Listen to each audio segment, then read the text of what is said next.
नमस्कार. वैशालीच रेसिपीमध्ये आज आपण बाजरीच्या पिठाचे छान असे जाळीदार कुरकुरीत धिरडे बनवतोय. तर खायलासुद्धा हे धिरडे खूप खमंग लागतात, शिवाय पोटभरीचे सुद्धा होतात. आणि आज आपण यासोबत एक झटपट चटणीसुद्धा करणार आहोत. तर बाजरीच्या पिठाचे धिरडे करण्यासाठी इथे मी 1 कप बाजरीचं पीठ घेतलं आहे. तर आपण बाजरीच्या भाकरीसाठी जे वापरतो तेच पीठ घ्यायचं आहे. पाव कप इथे मी बारीक रवा घेतला आहे. तर रवा घेताना बारीकच घ्या. जाड असेल तर थोडासा मिक्सरमधून फिरून घ्यायचा. रवा घातल्याने हे धिरडे मस्त कुरकुरीत होतात.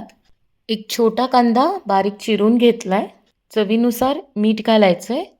2 ते 3 हिरव्या मिरच्या कट करून घेतल्या आहेत. कोथिंबीर, 2 चिमूट हिंग घालूया आणि हे सगळे सुके जिन्नस आता चमच्याने मिक्स करून घ्यायचे आहेत. बाजरीचे पदार्थ खायला खूप खमंग लागतात. तर हे धिरडेसुद्धा एकदा अवश्य करून पहा. सध्या थंडीचा सीझन पण आहे. आता हे मिक्स करून झालं आहे, तर पाणी घालून पीठ भिजवून घ्यायचं आहे. सुरुवातीला मी 1 कपच पाणी घातलं आहे. लागेल तसं घालायचं आहे. आवडत असेल तर तुम्ही यामध्ये गाजर, सिमला मिरचीसुद्धा घालू शकता. तर मी आणखी अर्धा कप पाणी घातलं आहे आणि सगळं हे मिक्स करून घेतलं आहे. तर असं बॅटर तयार झालेलं आहे. हे असंच आता आपण 10 मिनिट बाजूला ठेवूया, कारण यामध्ये आपण रवा घातला आहे. 10 मिनिटात तो छान फुलून येतो. तोपर्यंत चटणी बनवून घेऊया. चटणीसाठी मी 1 वाटी शेंगदाणे भाजून सोलून घेतलेत. 4 ते 5 मिरच्या घालायच्या आहेत. तर माझ्या या हिरव्या मिरच्या थोड्याशा लाल झाल्या आहेत. 4 लसणाच्या पाकळ्या, थोडीशी कोथिंबीर, चवीप्रमाणे मीठ घालायचं आणि पाणी घालून आता ही चटणी मिक्सरमधून बारीक करून घेऊया. थोडंसं दही किंवा लिंबाचा रस तुम्हाला आंबूस पाहिजे असेल तर घालू शकता.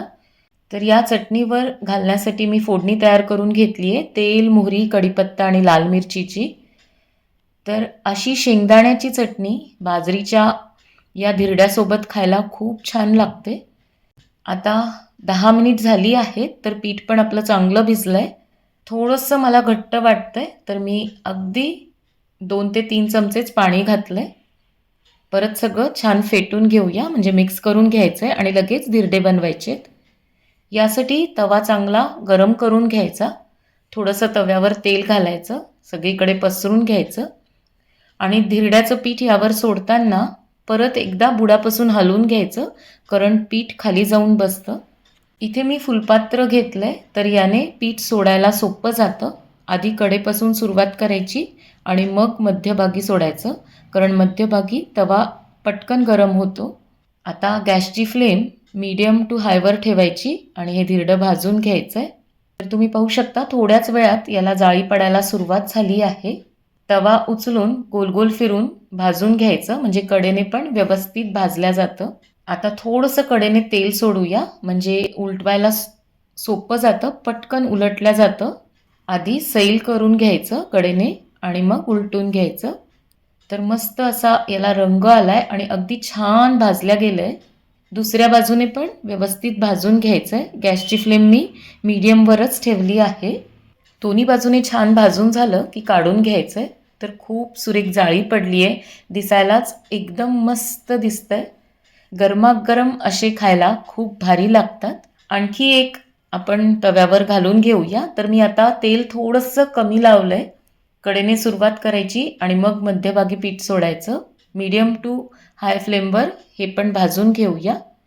आपण घेतलेल्या साहित्यामध्ये साधारण असे 5 ते 6 धिरडे तयार होतात. तर असे बाजरीच्या पिठाचे धिरडे एकदा अवश्य करून पहा आणि केल्यानंतर कसे झाले कमेंट करून मला अवश्य सांगा. पुन्हा भेटणार आहोत एका नवीन रेसिपीसोबत.